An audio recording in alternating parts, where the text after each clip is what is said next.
حیدری، نعرہ صحابی نبی۔ ماشاء اللہ، لگ رہا ہے مجمع بیدار ہے، سبحان اللہ، جنت میں جانے کو تیار ہے ماشاء اللہ۔ ذرا زور سے بولو، ہر صحابی نبی کل کو کوئی پوچھے یہ نیا نعرہ مولانا توصیف رضا صاحب لگوا کے چلے گئے، نیا نہیں ہے، بھول گئے تھے، یہ قرآن کی آیت کا ترجمہ ہے۔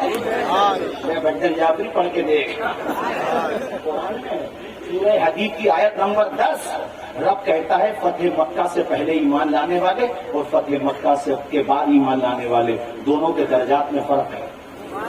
جو پہلے ایمان لائے ظاہر ان کا مرتبہ زیادہ ہے، جو بعد میں لائے ان کا مرتبہ ان سے کم ہے، مگر دونوں اللہ کہتا ہے سب سے اللہ نے جنت کا وعدہ کر لیا۔ تو ہر صحابی نبی جنتی جنتی قرآن کی آیت کا ترجمہ ہے کہ نہیں؟ یاد رکھو گے؟ بولو، ہر صحابی نبی، آواز آئے، ہر صحابی نبی۔ مسئلہ کلیئر کرتا چلوں یار، نہ ہمارے یہاں منافقت پائی جاتی ہے نہ شیطانیت پائی جاتی ہے، کیونکہ یہاں علی بھی ہیں، عمر بھی ہیں۔ اب بخاری کی حدیث سن، پتا چلے گا۔ اور میں تو کہتا ہوں بڑے ادب کے ساتھ سب سے کہتا ہوں، وہ تو پر سبیل تذکرہ کچھ جملے آ جاتے ہیں بیداری کے لحاظ سے، ورنہ ہم تو یہ چاہتے ہیں کہ آؤ مخدوم پاک کے مسلک پہ آ جاؤ۔ یہ فرعی معاملہ نہیں ہے، یہ اعتقاد کا معاملہ ہے۔ نہ ضروریات اہل سنت کو چھوڑو اور ضروریات دین کو چھوڑنے کا تو سوال ہی پیدا نہیں ہوتا۔ ضروریات اہل سنت کو چھوڑنے سے ضروریات دین کے خلاف آدمی کا ذہن بن سکتا ہے۔ پکڑے رہو مضبوطی کے ساتھ۔ رہی تفردات کی بات تو تدوین قرآن استاذ گرامی علامہ محمد احمد مصباحی کی پڑھ کے دیکھو، آپ کا ذہن کھل جائے گا کہ تفردات تو ضروریات دین کے مقابلے میں مل جاتے ہیں۔ اقوال شاذہ کو کیوں دلیل بناتے ہو یار؟ آؤ میرے بھائیوں، اور ایک بات سنو، جو ادھر ادھر چلے گئے ہیں پہنچے مخدوم پاک کی نگری میں، کہیں حضور یہ مسئلہ سمجھ میں نہیں آتا، پیشانی جھکا دیں اور کہیں میں مجرم ہوں، آقا مجھے ساتھ لے لو، کہ رستے میں ہے جا بجا کھانے والے، یقیناً وہاں جاؤ گے تو بھوت اتر جائے گا، وہاں بڑے بڑے اچھے کو اتر جاتا ہے، سبحان اللہ۔ وہ بھائیو سنو تیزی کے ساتھ اور مچل کے بولو سبحان اللہ، اونچا بولو اور اونچا۔ ایک بات اور سنو، دیکھو اس بات کو یاد رکھنا، ہمارا مقصد نہ تو انتشار پھیلانا ہے، ہم تو بس یہ چاہتے ہیں کہ بعض احباب جو مطالعہ نہ ہونے کی وجہ سے یہ ضدیت میں غلط راستے پہ چلے گئے ہیں، ان سے گزارش ہے کہ اپنے بزرگوں، ہم سب اپنے اپنے بزرگوں کے ارشادات کو پڑھیں، اس کو سمجھیں۔ مخدوم پاک سے بڑھ کے کون ہو سکتا ہے تمہارے لیے؟ ہم سب کے۔ اچھا آ جاؤ حضرت معاویہ کے معاملے میں بھی، آپ نے مخدوم پاک کا لطائف اشرفی آپ پڑھ کے دیکھیے، اس میں لطیفہ موجود ہے جس میں آپ نے فرمایا، مخدوم پاک میں آپ فرماتے ہیں ام المؤمنین عائشہ صدیقہ، حضرت امیر معاویہ کا بھی نام لیا آپ نے، اس میں نام باضابطہ موجود ہے، آپ نے فرمایا ان کی توہین کرنے والا رافضیوں کے فرقہ لاعنیہ سے ہے۔ کون سے فرقے سے ہے؟ مخدوم پاک کہہ رہے ہیں۔ اب رہی مرتبے، کچھ لوگ دھوکہ دیتے ہیں کہ یہ ان کا مرتبہ مولا علی شیر خدا کے برابر بتاتے ہیں بڑھاتے ہیں، ایسا نہیں ہے، جھوٹ مت بولو، لعنت اللہ علی الکاذبین، ایسا تو سوال ہی پیدا نہیں ہوتا۔ ہمارے اعلیٰ حضرت نے صاف صاف کہا، فرق مراتب بے شمار، حق بدست حیدر کرار۔ جب فرق مراتب بے شمار ہے تو برابر کا کیا سوال ہے؟ ہمارا تو کہنا یہ ہے کہ صحابی کی نسبت کا خیال رکھو، صحابیت کا خیال رکھو، جب وہ صحابی ہیں تو اپنی زبانیں بند رکھو۔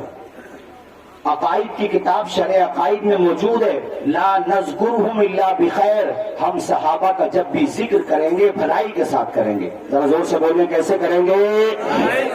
مجھے بولیے کیسے کریں گے؟ مرتبے کی بات تو علی آسمان ہے، مرتبے میں تو کوئی مقابلہ ہے ہی نہیں، بھئی علی علی ہے، مگر ہم یہ کہتے ہیں کہ توہین مت کرو، ذکر کرو تو بھلائی کے ساتھ کرو۔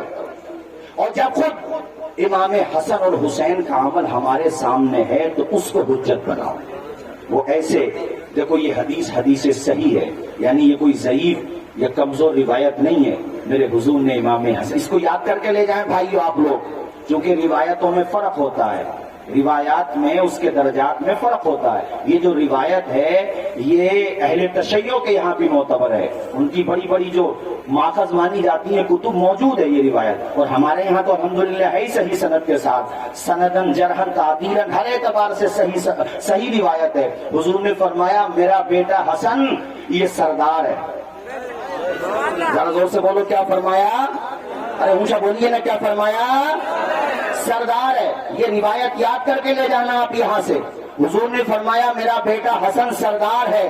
لعل اللہ ان یصلح بین فئتین عظیمتین من المسلمین, اللہ نے چاہا تو اس کے ذریعے سے 2 مسلمانوں کے بڑے گروہوں میں صلح فرما دے گا. جب حضور نے دونوں کو مسلمان فرمایا, اونچا بولو فرمایا, آواز آئے فرمایا کہ نہیں, اور حضور نے کیا فرمایا دونوں میں صلح کر دے گا. تو اپنی عقل کے گھوڑے پہ مت دوڑو یار, اپنے اعمال صحیح کرو. ان مسائل میں کیوں پڑ رہے ہو؟ کفے لسان کا حکم ہے خاموش رہو.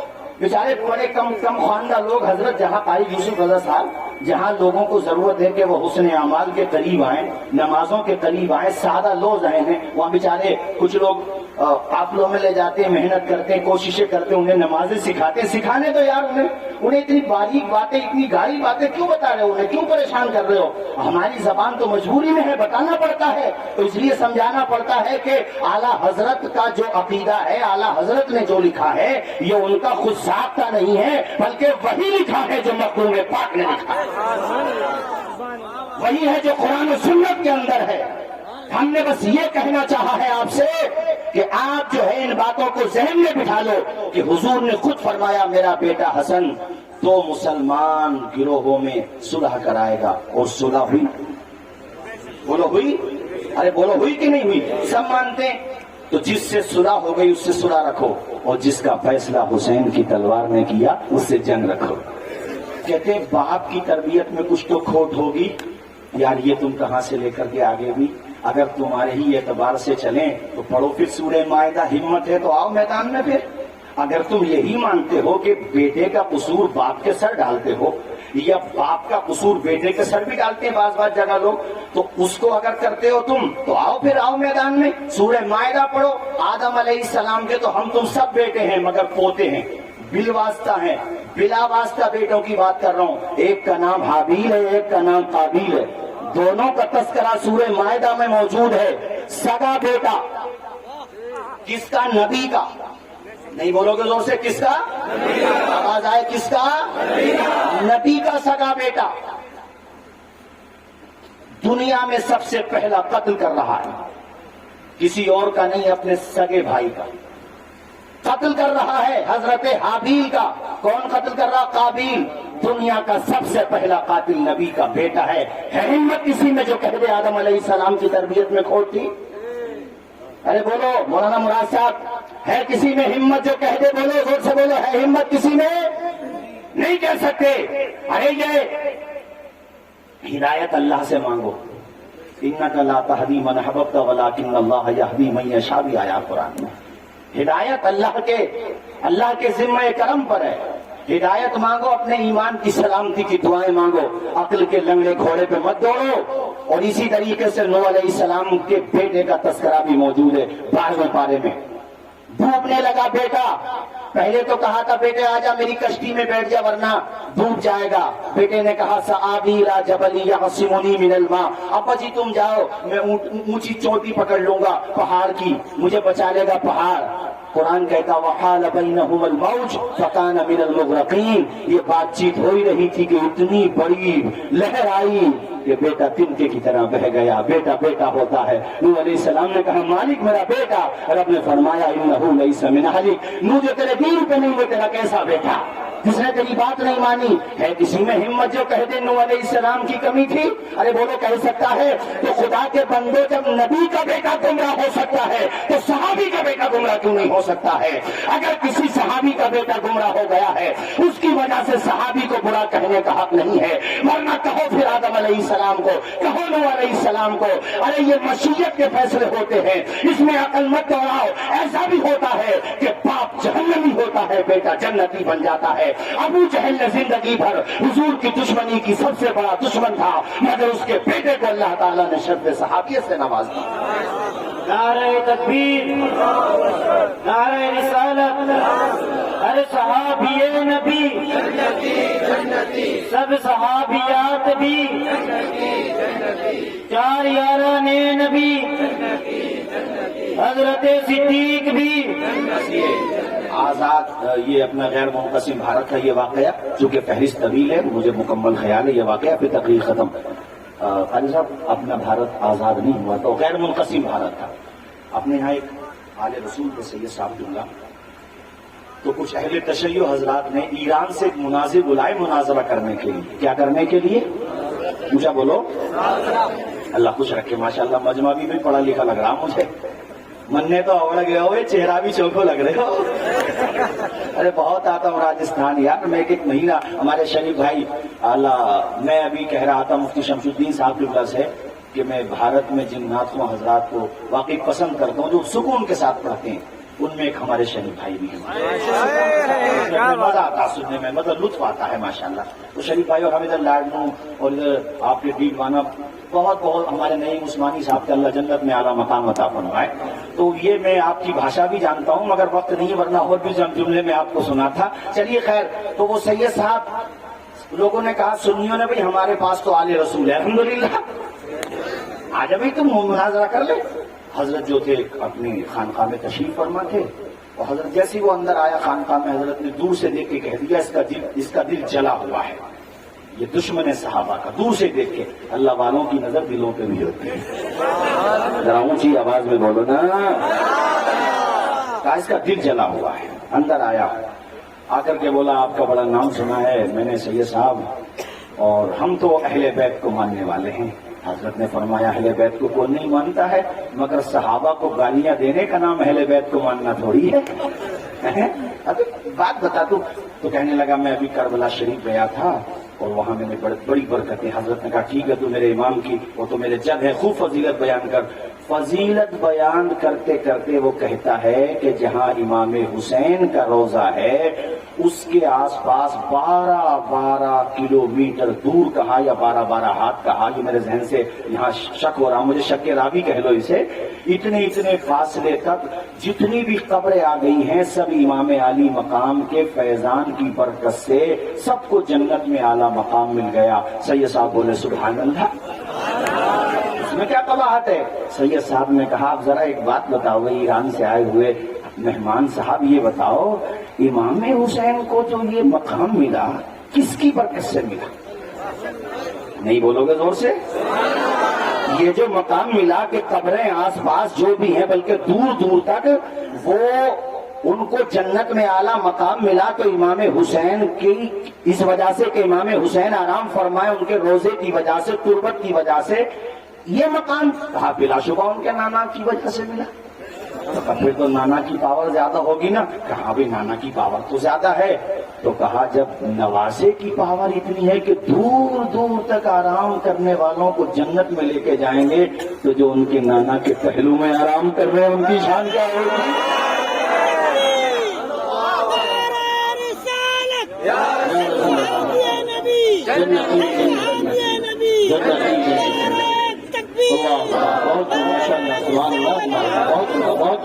ارے بات سمجھ میں آئی کہ نہیں آئی آپ لوگوں سب کے؟ ارے بات سمجھ میں آئی؟ کہا یہ بتا کہ پھر تو جو پہلو میں آرام کر رہے پہلو میں جلوہ گاہ عتیق و عمر کی ہے۔ ارے تو اب بتا ان کے بارے میں، عمر کے بارے میں اور ابو بکر کے بارے میں، کہ دنیا میں بھی ساتھ رہے۔ حضرت امام جعفر صادق حج کا موقع تھا، روضہ رسول کے قریب تھے، تھا ایک وہی جو بغض رکھتا ہے صحابہ سے، وہ سوچنے لگا کہ یہ ہماری ہی بولی بولیں گے، مگر علی کے بیٹے کو دھوکہ کیسے دے سکتا تھا۔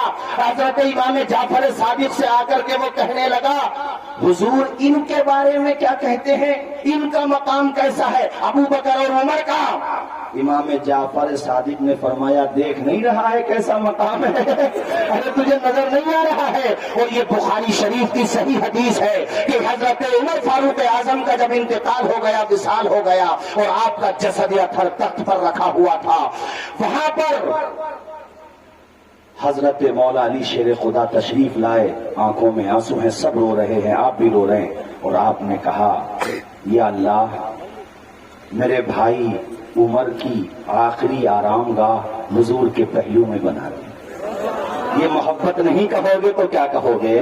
نہیں بولو گے زور سے؟ یا اللہ میرے بھائی ابو بکر کی آخری آرام گاہ ان کے دونوں دوستوں یعنی ابو بکر اور حضور کے پاس، چونکہ میں نے حضور کو بارہا سنا، جبکہ ابو بکر اور عمر ساتھ نہیں ہوتے تھے، مگر حضور جب بھی ذکر کرتے تھے دونوں کا ساتھ دیا کرتے تھے، تو یا اللہ جیسے حضور نے دنیا میں ساتھ رکھا ویسے ہی ساتھ کر دے، اور ایسا ہی ہوا۔ علی کی دعا اور قبول نہ ہو، حضرت عمر کی آخری آرام گاہ پہلو مصطفیٰ ہو گئی۔ تو یہ جو انگلیاں اٹھاتے ہیں، میں ان کی بات کر رہا ہوں جو اٹھاتے ہیں، کسی کے بارے میں بدگمانی نہیں کر رہا ہوں، میرے کہنے کا مقصد صرف اتنا ہے بھائیوں، وقت ہوتا تو تفصیل سے بیان کیا جاتا، آپ اتنا سمجھ لیجئے کہ اعلیٰ حضرت نے جو معتقدات ہمیں دیے ہیں یہ کوئی الگ سے نہیں ہے۔ آپ پڑھ لو مجدد الفسانی کو، آپ پڑھ لو شاہ عبدالحق محدث دہلوی کو، اور آپ پڑھ لو مخدوم پاک کو، جو وہاں ملے گا وہی یہاں ملے گا۔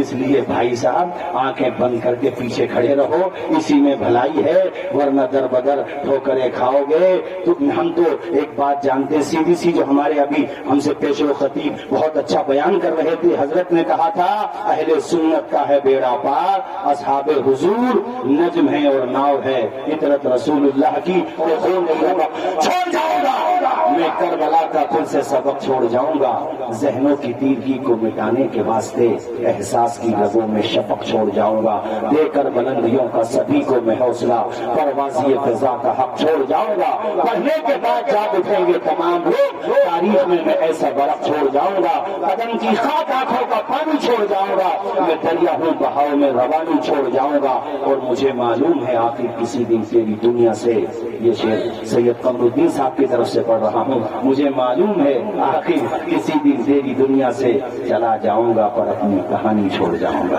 السلام علیکم۔